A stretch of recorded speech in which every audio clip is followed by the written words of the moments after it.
Sa Mindanao, sa kaharian ng Lanao, naninirahan ang mga taong may kakaibang yaman sa kultura, ang Maranao. Sila ay kilala hindi lamang sa kanilang tapang at tradisyon, kundi higit sa lahat sa kanilang kahusayan sa sining or art. From the intricate sculptures na puno ng detalye to the vibrant textiles and clothing gaya ng malong at landap, bawat likha ay sumasalamin sa kanilang identity at paniniwala. Makikita rin sa kanilang performing arts ang kwento ng kanilang kasaysayan habang ang tunog ng kulintang music ay nagbibigay buhay sa kanilang kultura. Sa larangan ng architecture, pinakatanyag ang Turugan, tahanan ng dato na may engranding disenyo. At maging sa kanilang foods tulad ng palapa at piyaparan, naroon ang lasa ng kanilang kasaysayan at tradisyon. Pero paano nga ba nagsimula ang lahat? Ano ang pinagmulan ng mga Maranao? At paano hinubog ng panahon ang kanilang kultura at sining? Alamin natin mula mismo sa kanilang mga tinig. Paano nga ba nagsimula? So the reason I am called Maranao is because I am one of the dwellers of the lake. So yung Lanao actually galing sa word na Ranao. Tinatawag yan silang Maranao because they are the people who dwells near the lake.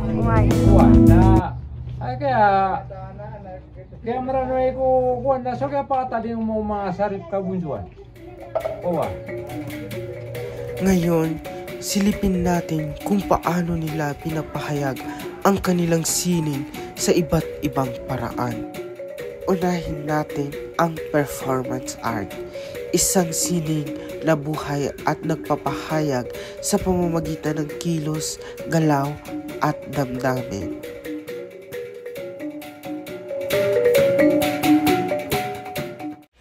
Isa sa pinakatanyag na performance art ng mga Maranao ay ang singkel.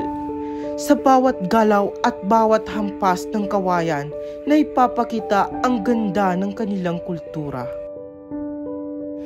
The singkel is more than just a dance.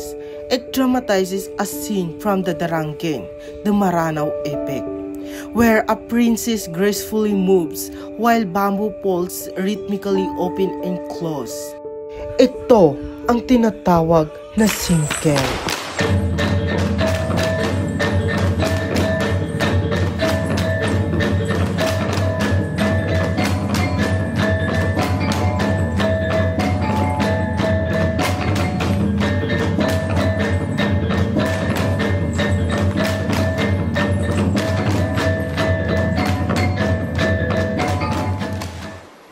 Sa sayaw na ito, makikita ang isang prinsesa na maringal na gumagalaw habang iniiwasan ang nagbabanggang kawayan. Hango ito sa epikong Daranggen at sumisimbolo ng katatagan, kagandahan at karangyaan ng mga Maranao. Sa bawat hakbang ng prinsesa, isinasalaysay ang kanilang alamat at paniniwala. Para sa mga Maranao, ang singkel ay simbolo ng kagandahan, karangyaan at kasaysayan. Sa bawat hakbang ng prinsesa at bawat kumpas ng pamaypay, naroon ang sining na hindi lang nakikita kung hindi nararamdaman. Mayroon din silang tinatawag na pagapir. Isa itong tradisyonal na sayaw ng mga Maranao na karaniwang sinasayaw ng mga babae. Sa kanilang mga kamay ay makikita ang makukulay na pamaypay o apir na siya ring pinagmulan ng pangalan ng sayaw na ito.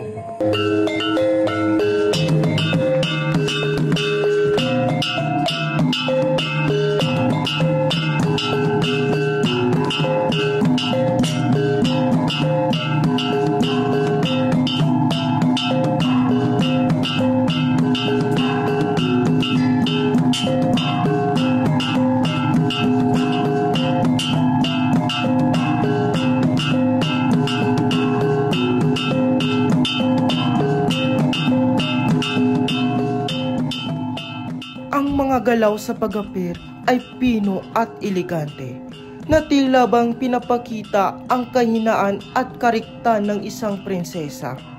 Madalas itong isinasayaw sa mga espesyal na okasyon tulad ng kasalan, pagdiriwang o pagtanggap ng mga paunahin bilang tanda ng paggalang at pagbibigay ng pugay. Sa pamamagitan ng pag-apir na ipapahayag ng mga Maranao ang kanilang kultura ng pagiging marangal, magiliw at mapagbigay honor sa mga bisita. Isa pa sa mga mahalagang sayaw ng mga Maranao ay ang kapamalung-malung. Sa sayaw na ito, tampok ang tradisyonal na kasuotan na tinatawag na malung. Isang makukulay na tela na may iba't ibang disenyo. Sa pamamagitan ng iba't ibang galaw, ipinapakita ng mga mananayaw ang iba't ibang paraan ng paggamit ng malong. Maaari itong gawing kasuotan ng lalaki o babae, kumot, pambahid, o maging simbolo ng dangal at pagkakakilanlan.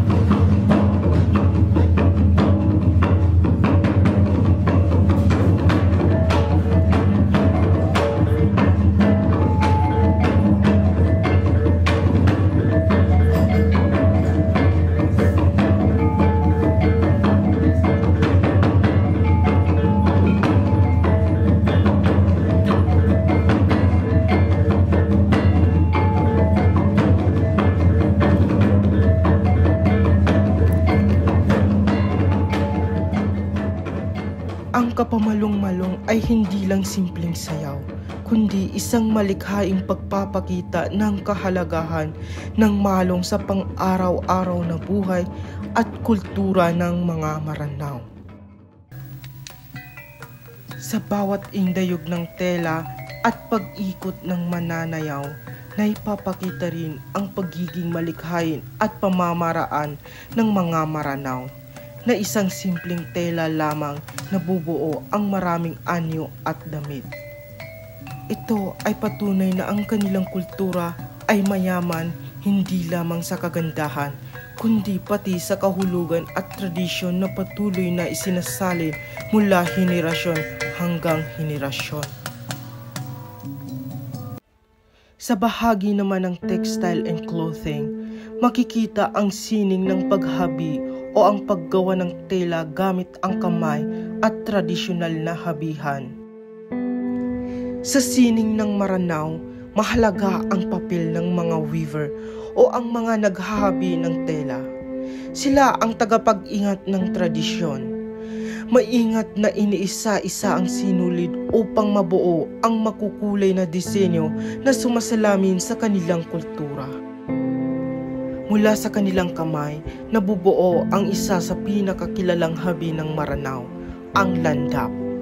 Ang telang ito na karaniwang kulay itim na may makukulay na borda ay hindi lamang tela kundi sagisag ng dangal, estado at pagkakilanlan ng isang Maranao. Kaya't sa bawat landap, nakapaloob hindi lang ang disenyo, kundi ang kasaysayan at sining na ipinasapasa ng mga weaver mula noong unang panahon. Pagdating naman sa visual arts, dito natin makikita kung paano ipinapahayag ng mga tao ang kanilang sining sa pamamagitan ng kulay, hugis at anyo. Sa pamamagitan ng mga guhit, eskultura at disenyo ay naipapakita nila ang kanilang kultura, damdamin at pananaw sa mundo.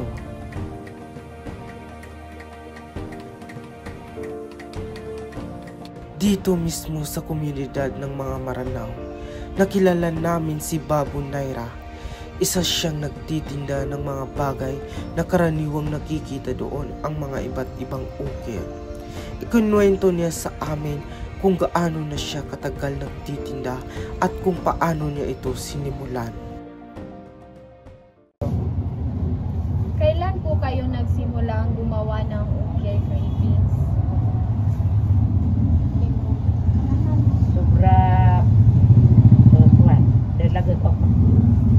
Sobra 40 years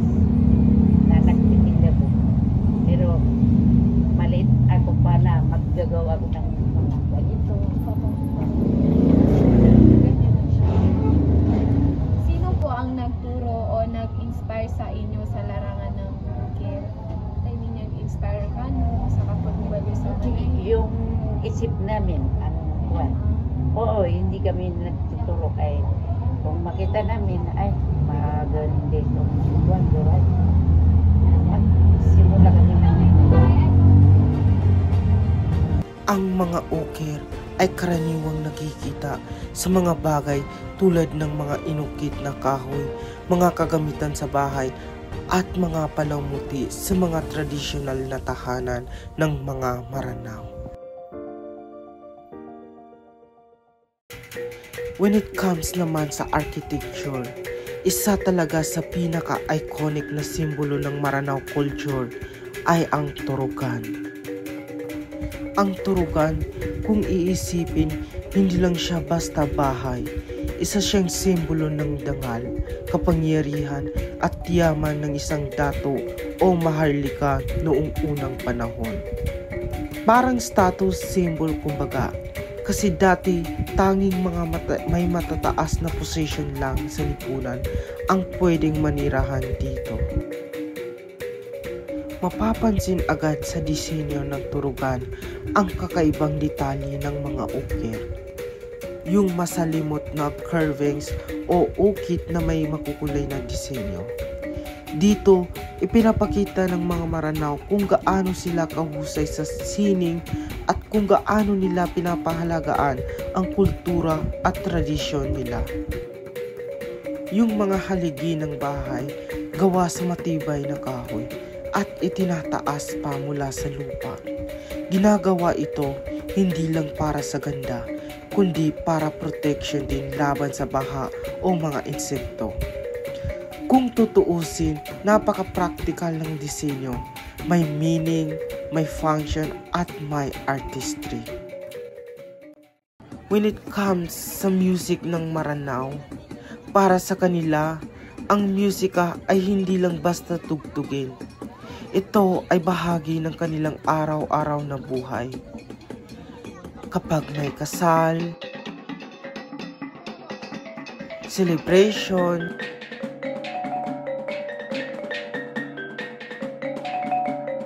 o kahit simpleng pagtitipon.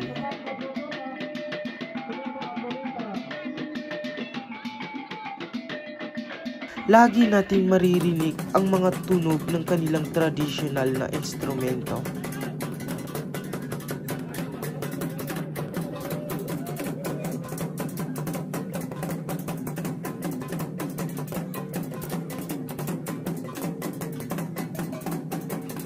Isa sa pinakakilala dito ay ang kulintang. Ang kulintang ay binubuo ng mga maliliit na gong na nakalinya sa isang stand.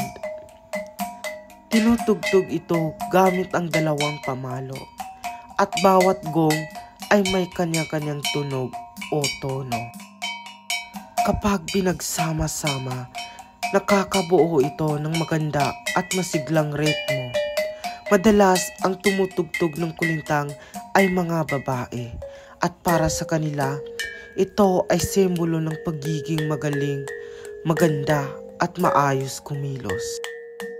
Ang kulintang ay ginagamit din sa mga special na occasion tulad ng kasalan o mga traditional na sayawan. Sa bawat tugtog, mararamdaman mo talaga yung energy ng kultura ng mga Maranao. Masigla, makulay at puno ng kwento. Pero bukod sa kulintang, mayroon din silang agong. Ang agong naman ay isang malaking gong na may malalim at malakas na tunog. Madalas itong ginagamit bilang ritmo o parang beat sa isang tugtugin. Ginagamit din ito para magbigay ng signal o panawagan sa komunidad. Halimbawa, kapag may mahalagang okasyon o pagtitipon. Sa mga traditional na pagtatanghal, sabay na tinutugtog ang kulintang at agong. Habang nagbibigay ng melody ang kulintang, nagbibigay naman ng lakas at timing ang agong. Kapag pinakinggan mo sila ng sabay, ang ganda ng tunog. Parang may kwento sa bawat hampas at bawat tuno.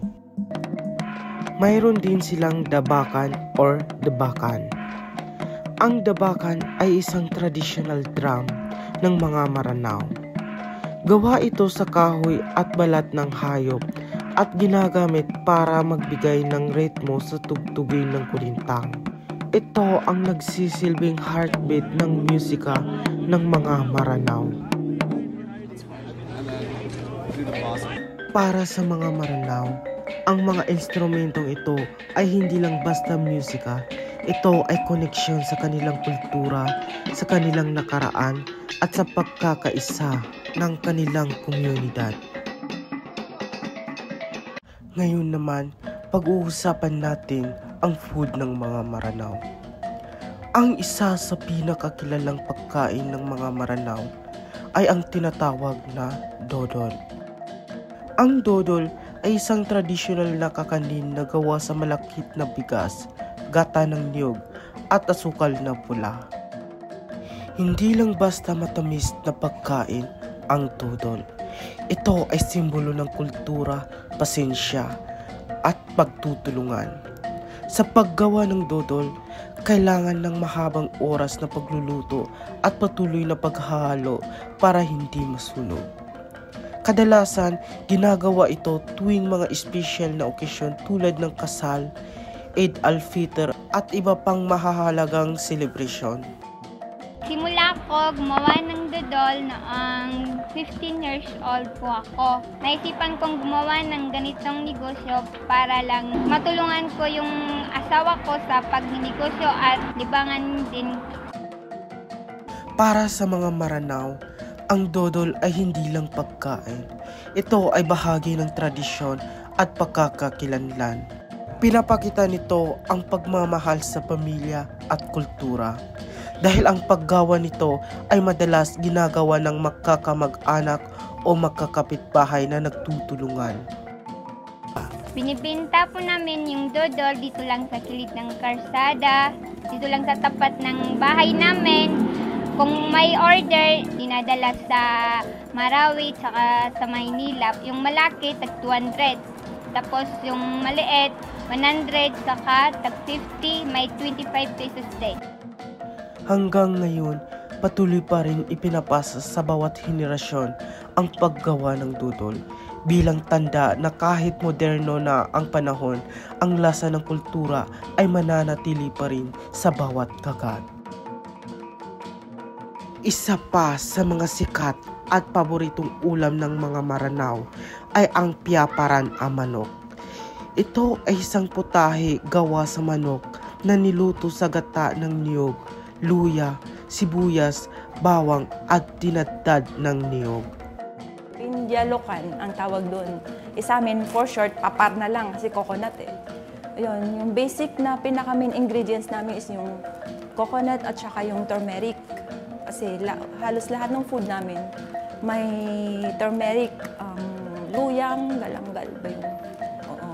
Kalawag ang tawag sa amin.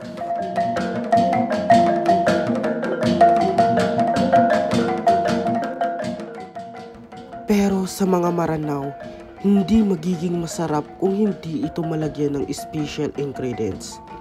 Halos lahat ng putahe ng mga Maranao ay nilalagyan nito. Ito ang nagbibigay ng natatanging lasa at aroma na tunay na Maranao. Yung pinaka-rare na ingredients na secret talaga ng mga Maranao cuisine. Yung palapa, yung sa amin lang nakukuha yung sakurab. Ang salitang piyaparan ay nangangahulugang may palaman o may sahog. Dahil ang manok ay nilalagyan ng tinadtad na niyog at mga pampalasa bago lutuin. Kilala ang piyaparan o manok sa malinamnam na lasa at creamy texture nito. Isang kombinasyon na alat, anghang at tamis mula sa gata.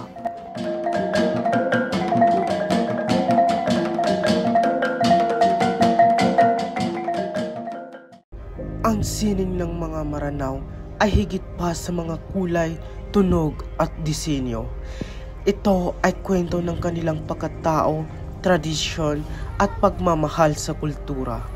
Sa bawat sayaw, tunog ng kulintang at bawat ukit ng ukir, naipapakita nila ang tunay na ganda ng kanilang pagkakakilanlan. Sa bawat obra, makikita natin ang disiplina, tiyaga at pagkamalikhain ng mga Maranao. Mga katangiang patuloy nilang ipinagmamalaki hanggang ngayon. Ang kanilang sining ay hindi lamang nagpapahayag ng kagandahan, kundi nagsisilbing tulay ng pagkakaisa at simbolo ng mayamang pamana ng Mindanao. Naway maging inspirasyon sa atin ang sining ng mga Maranao upang patuloy nating pahalagahan, ipagmalaki at ipagpatuloy ang kulturang nagbibigay kulay at pagkakakilanlan sa ating lahi.